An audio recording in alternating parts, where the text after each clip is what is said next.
Oke, baik. Assalamualaikum warahmatullahi wabarakatuh. Di sini saya mau mempresentasikan tentang laporan hasil praktikum lab 8 sampai 9. Di sini kita dari kelompok yang pertama ada Istilah Baswar dengan NIM 434221020 dan ada Maulana Andika Bagaskara yaitu saya sendiri dengan nomor NIM 434221012. Oke, langsung kita lanjut masuk ke materi laporan praktikum. Baik, yang pertama di sini ada lab 8.1 introduction, yaitu untuk pengenalan sendiri, yaitu lab 8 ini kita akan belajar tentang mengolah berkas dan direktori. Dengan melakukan lab ini, para siswa akan belajar cara menavigasi dan mengelola berkas dan direktori. Dalam lab ini, kita akan melakukan tugas-tugas berikut. Ada dua, yaitu pertama memahami cara menggunakan globing, dan dua memindahkan dan menghapuskan berkas dan direktor. Selanjutnya ada 8.2 yaitu globing. Penggunaan karakter glob di Linux mirip dengan apa yang banyak di sistem operasi disebut sebagai karakter wildcard. Dengan menggunakan karakter glob, Anda dapat mencolokkan nama berkas dengan pola tertentu. Karakter glob adalah fitur dari shell, bukan sesuatu yang terbatas pada perintah.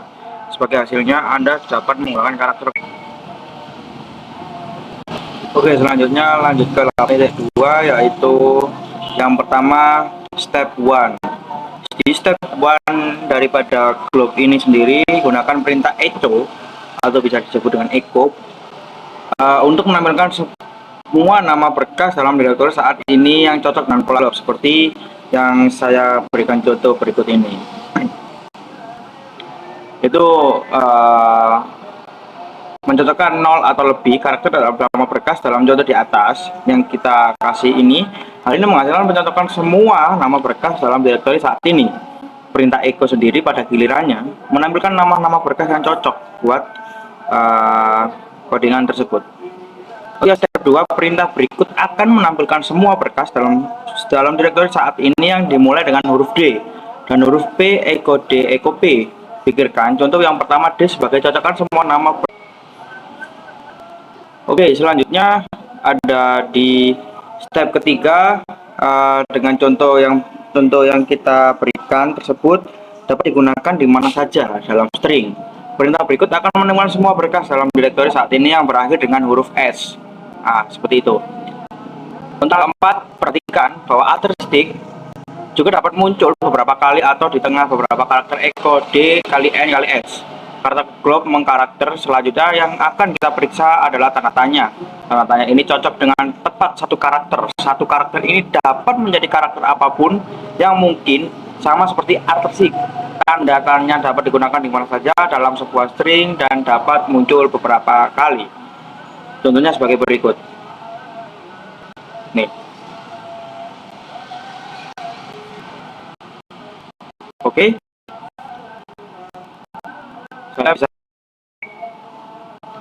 Oke, selanjutnya kita langsung bahas ke langkah kelima. Karena di setiap tanda tanya cocok dengan satu karakter yang tidak diketahui, mengetikkan 6 dari mereka akan cocok dengan nama berkas yang terdiri dari 6 karakter sendiri. Ketikkan yang berikut untuk menampilkan nama-nama berkas yang memiliki panjang tepat 6 karakter, yaitu seperti berikut, yaitu echo tanda tanya dengan 6 bilangan. Ini. Nah, ini perlu diingat, penting, setiap karakter tanda tanya itu harus cocok dengan tepat satu karakter dalam nama berkas, tidak lebih dan tidak kurang dari satu karakter. Berikutnya, langkah ke-6, menggunakan tanda tanya dengan karakter lain akan membatasi pencocokan. Ketik yang berikut untuk menampilkan nama-nama berkas yang dimulai dengan huruf D dan memiliki panjang tepat 9 karakter, seperti echo D tanda tanya dengan 9 bilangan. Contohnya seperti berikut. Oke, lanjut ke step 7. Wildcard karakter glob digabungkan bersama-sama. Perintah berikut akan menampilkan nama-nama berkas yang memiliki panjang setidaknya kita ada 6 karakter dan berakhir dengan huruf S. Nah, Seperti contoh yang kita sajikan seperti ini. Pikirkan pola dengan tanda tanya 6 bilangan kali S ini sebagai cocokan nama berkas yang dimulai dengan 5 karakter apapun. Kemudian memiliki 0 lebih 0 atau lebih karakter apapun. Dan kemudian berakhir dengan karakter S. Untuk selanjutnya di langkah ke-8, glob itu berikutnya mirip dengan glob tanda tanya untuk menentukan satu karakter. Glob ini menggunakan sepasang tanda kurang siku untuk menentukan karakter mana yang diperbolehkan, mana yang tidak diperbolehkan.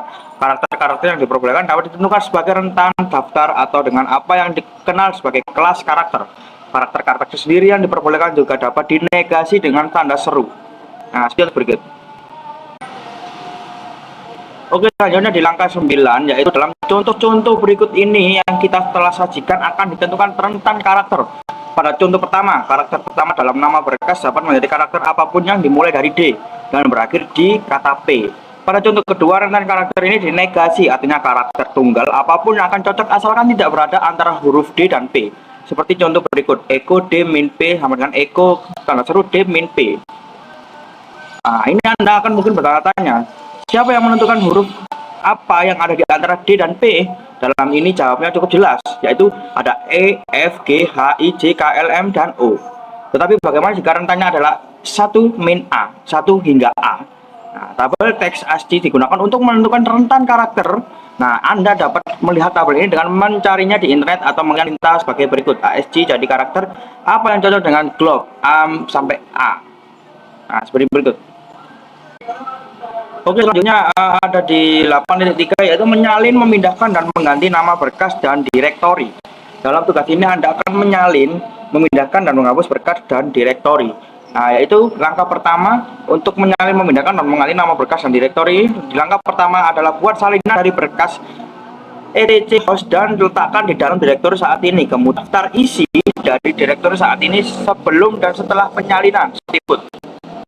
Nah, ini contohnya. Untuk langkah 2, selanjutnya Anda akan menghapus berkas, kemudian menyalin lagi, tetapi minta sistem memberitahu Anda apa yang dilakukan dengan menggunakan opsi ini maupun ini. Masukkan perintah berikut. Nah, seperti yang contoh yang kita sajikan. Perhatikan bahwa perintah M digunakan untuk menghapus sebuah berkas. Nah, ini.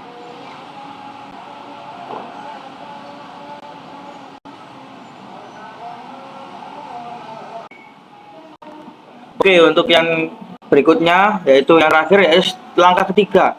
Tanda titik digunakan untuk merujuk pada direktur saat ini dalam perintah Linux.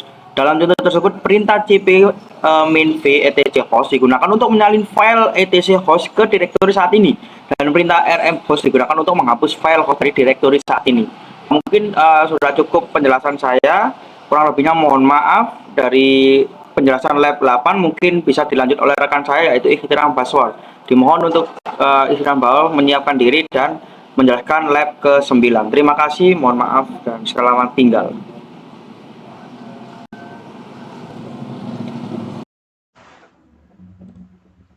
Ya baiklah, di sini saya akan menjelaskan bagian introduction, bagian lab 9. Yang pertama yang kita bahas adalah tentang introduction-nya. Di sini membahas tentang archiving and compression adalah bagian bagaimana cara bekerja file dengan file arsip. Dalam lab ini kita akan belajar membuat file arsip menggunakan perintah tar dengan atau tanpa kompresi, kemudian mengompres dan mengekstrak file ke dalam file arsip gzip, kemudian mengompres dan mengekstrak file ke dalam file arsip bzip2, kemudian mengompres dan mengekstrak file ke dalam file arsip xz. Kemudian yang terakhir menggunakan perintah zip dan unzip untuk mengompres dan mengekstrak file dalam file arsip. Singkatnya, lab ini membantu untuk memahami konsep dan praktik pengarsipan dan kompresi file. Step yang pertama, perintah tar digunakan untuk membuat arsip dari berkas dan direktori dalam perintah yang diberikan. Dalam kasus ini, direktori etc/udev beserta isinya diarsipkan menjadi satu file bernama udev.tar dan disimpan dalam direktori mybackups. Perintah tar ini tidak melakukan kompresi data secara otomatis. Ia hanya menggabungkan berkas-berkas dan direktori-direktori menjadi satu arsip untuk tujuan pencegahan atau distribusi. Dan step yang kedua, perintah tar seperti berikut ini digunakan untuk menampilkan isi dari sebuah file tar dengan opsi T list content, V verbose, dan F file name. Hasilnya akan menampilkan informasi tentang file dan direktori yang terdapat dalam arsip tar tersebut, termasuk izin pemilik, ukuran, tanggal modifikasi, dan jalur relatif dari file dan direktori tersebut. Penggunaan jalur relatif penting karena saat mengekstrak file dari arsip, mereka akan ditempatkan dalam direktori saat ini tanpa mengganti file-file yang ada saat ini. Dan step yang ketiga, fungsi dari perintah tar seperti berikut ini adalah untuk membuat file arsip tar yang terkompresi dengan menggunakan opsi min-z. Opsi min-z digunakan untuk menggunakan utilitas gzip guna melakukan kompresi pada file arsip tersebut. Hasilnya adalah pembuatan file arsip yang lebih kecil dalam ukuran dibandingkan dengan file arsip tanpa kompresi. Hal ini berguna untuk menghemat ruang penyimpanan saat membuat cadangan backup dari direktori etc.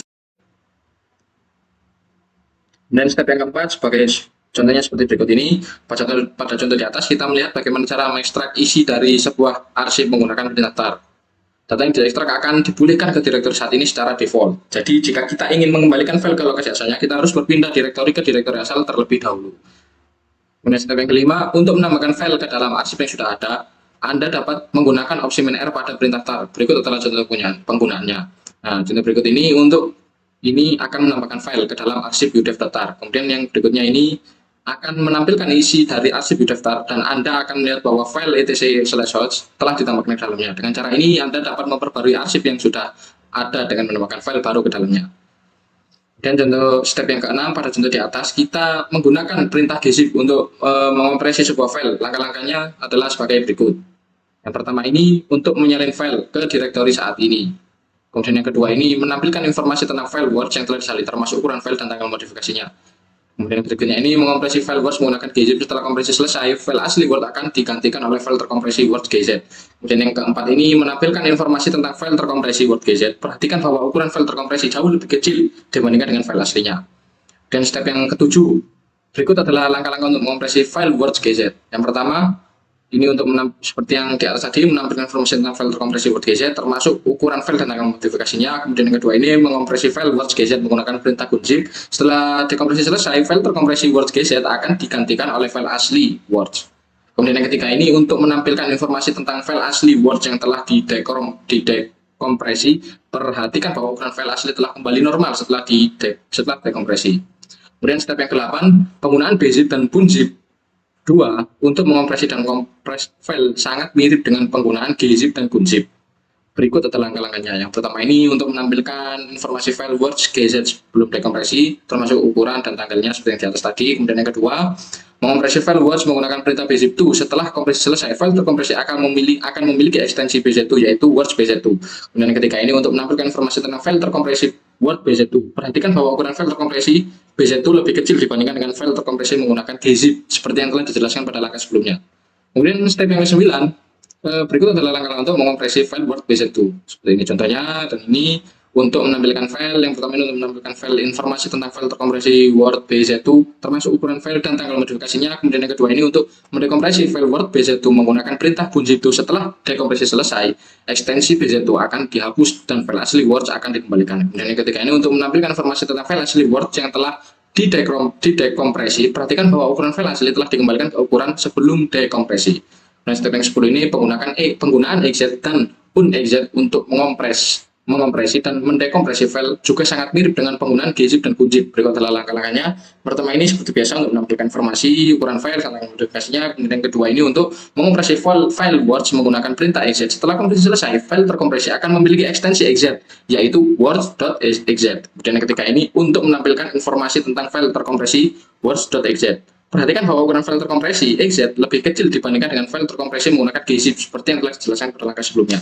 Kemudian step yang 11 ini adalah langkah-langkah untuk mendekompresi file Word.exec. Yang pertama seperti biasa, menampilkan informasi, ukuran, dan tanggal modifikasinya. Kemudian yang kedua ini untuk mendekompresi file Word.exec menggunakan perintah unexec. Setelah dekompresi selesai, ekstensi exec akan dihapus dan file asli Word akan dikembalikan. Kemudian yang ketiga ini untuk menampilkan informasi tentang file asli Word yang telah didekompresi. Perhatikan bahwa ukuran file asli telah dikembalikan ke ukuran semula sebelum dekompresi. Penting untuk dicatat bahwa berbeda dengan gzip dan bzip2. Ketika sebuah file dikompresi dengan perintah zip, salinan dari file asli akan tetap ada dalam bentuk yang tidak terkompresi.